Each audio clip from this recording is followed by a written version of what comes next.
नमस्कार। आज हम उस पौराणिक शख्सियत के बारे में बात करेंगे जिसे अक्सर एक सतही खलनायक बनाकर छोड़ दिया जाता है।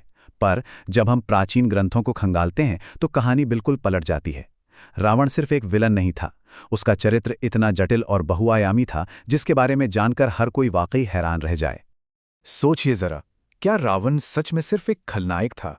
जब भी रामायण की बात आती है, हम अच्छाई और बुराई की उस सीधी टक्कर की बात करते हैं। लेकिन इस आसान छवि से थोड़ा आगे बढ़कर देखें तो समझ आएगा कि रावण का अस्तित्व कितने अनोखे और पूरी तरह से चौंकाने वाले पहलुओं से भरा था। तो चलिए आगे बढ़ते हैं। आज की इस चर्चा में हम इन 6 रोचक हिस्सों पर नजर डालेंगे। पहला, बियॉन्ड द डीमन किंग। दूसरा, अ लिनिएज ऑफ कॉन्ट्रास्ट्स। तीसरा, द अल्टीमेट शिवा डिवोटी। उसके बाद चौथा, सिंबलिज्म ऑफ 10 हेड्स। पांचवां, राइज ऑफ अ कॉन्करर। और आखिर में ईगो एंड ट्रैजिक डाउनफॉल। आइए शुरू करते हैं। Number 1, beyond the demon king. असल में जो पौराणिक ग्रंथ है ना, वो रावण के चरित्र को सिर्फ एक विरोधी या दानवराज तक सीमित नहीं रखते, वो उससे कहीं आगे की तस्वीर दिखाते हैं।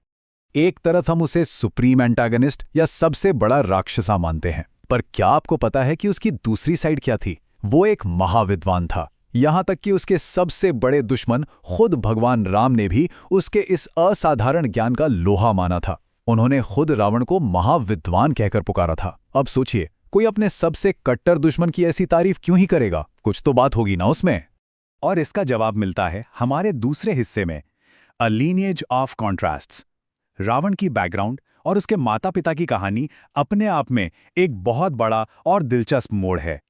ये तुलना असल में उसकी उस बेमिसाल ताकत का राज खोलती है। देखिए, उसके पिता थे ऋषि विश्रवा, एक महान ब्राह्मण जो सीधे सप्तऋषियों के वंशज थे। और दूसरी तरफ उसकी माता राजकुमारी कैकेयी, दैत्य या असुर वंश से आती थीं। तो सोचिए, आधा ब्राह्मण और आधा असुर होने की वजह से रावण के अंदर एक तरफ तो गहरा ज्ञान था और दूसरी तरफ एक भयंकर आक्रामक शक्ति।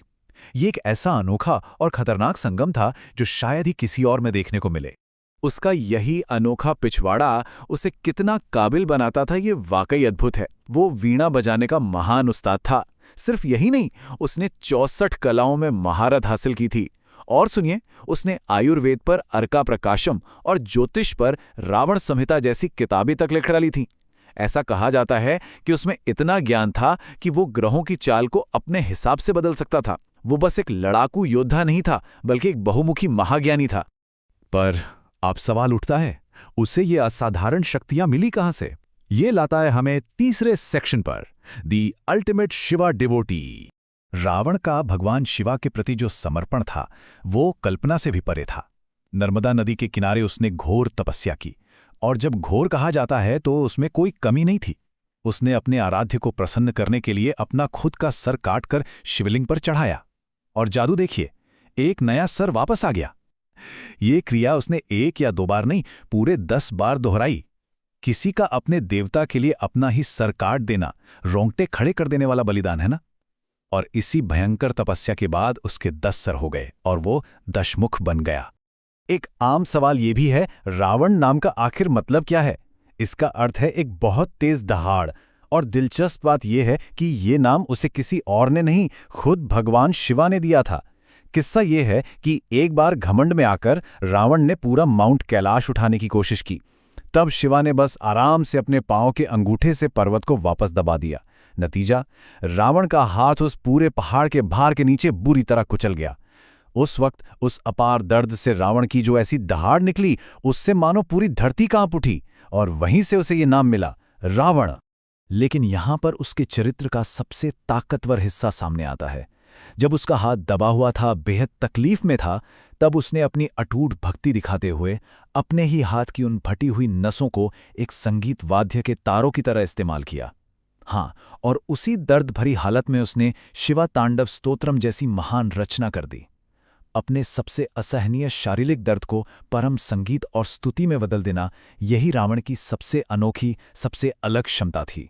ये जो 10 सिर उसने पाए थे, ये दरअसल प्रतीक किस चीज के हैं? चौथा सेक्शन इसी पर है, सिंबलिज्म ऑफ 10 हेड्स। अब इसमें जो सबसे कमाल की बात मुझे लगती है, वो है रावण की छवि के साथ हमेशा जुड़ी रहने वाली ये संख्या 10।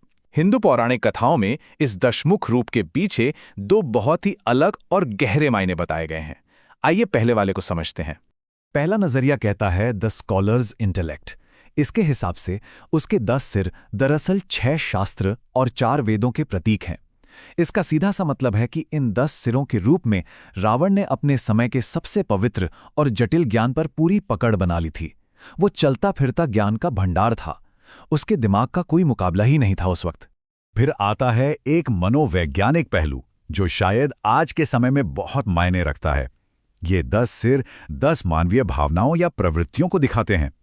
काम, क्रोध, मोह, लोभ, मदा, मात्सर्य, मानस, बुद्धि, चित्त और अहंकारा। परंपराओं में सिखाया जाता है कि आत्मिक विकास के लिए इन सभी भावनाओं पर नियंत्रण रखना बेहद जरूरी है। पर रावण, ये 10 सिर उसके अंदर के उन तूफानों को दर्शाते हैं जिन्हें काबू करना उसके लिए सबसे बड़ी चुनौती बन गया था। और यही हमें हमारे 5वें पॉइंट पर ले आता है, राइज ऑफ अ कॉन्करर। अपने इस असाधारण ज्ञान और वरदानों को उसने अपना हथियार बनाया और एक ऐसी सल्तनत खड़ी की जिसका कोई सानी नहीं था। उसका इतिहास देखिए। पहले सालों तक तप किया और देवताओं दानवों से अजेय रहने का वरदान ले लिया। फिर कुछ ही महीनों में अपने विस्तार पर निकल पड़ा। सीधा कुबेर पर हमला करके उसकी सोने की लंका छीन ली। उसके बाद आने वाले कई दशकों तक उसने तीनों लोकों पर अपना एक छत्र राज्य स्थापित कर लिया। लेकिन यहां एक सबसे बड़ी चूक हो गई। वरदान मांगते वक्त उसका अहंकार इतना बड़ा हुआ था कि उसने आम इंसानों और बंदरों को गिनती में ही नहीं रखा। उसे लगता था कि ह्यूमंस पूरी तरह से कमजोर हैं। और पता है, यही अहंकार की एक चूक हमें आखिरी सेक्शन पर लाती है, 6 ईगो एंड ट्रैजिक डाउनफॉल। आखिर इतना महान विजेता और ज्ञानी अपने ही अंदर की किन कमजोरियों की वजह से तबाह हो गया। एक बड़ा दिलचस्प किस्सा है। राजा महाबली ने एक बार रावण को एक बिल्कुल साफ चेतावनी दी थी, इन 9 भावनाओं को त्याग दो और सिर्फ एक चीज पास रखो, अपनी बुद्धि। लेकिन रावण ने अपने घमंड में इस सलाह को पूरी तरह दरकिनार कर दिया। पता है उसने क्या तर्क दिया? उसने कहा कि इन सभी इंद्रियों और इच्छाओं का पूरा अनुभव ही उसे एक पूर्ण पुरुष बनाता है। और बस उसका यही फैसला, उसका यही अहंकार उसकी इतनी तेज बुद्धि पर भारी पड़ गया। तो आखिर में हमारे सामने एक बहुत बड़ा सवाल आकर खड़ा हो जाता है। अगर किसी के पास दुनिया भर का ज्ञान है पर उस ज्ञान को दिशा देने वाली समझ यानी विजडम नहीं है, तो क्या वो ज्ञान बेकार नहीं हो जाता? सोचने वाली बात है ना। स्रोत तो यही बताते हैं कि जब युद्ध के मैदान में वो अपनी आखिरी सांसें गिन रहा था, तब रावण को भी इसी बात का सबसे बड़ा पछतावा था। एक मास्टरमाइंड, जिसके जैसा जीनियस शायद ही कोई था, उसे किसी और ने नहीं बल्कि उसके अपने ही आपे से बाहर अहंकार ने खत्म कर दिया।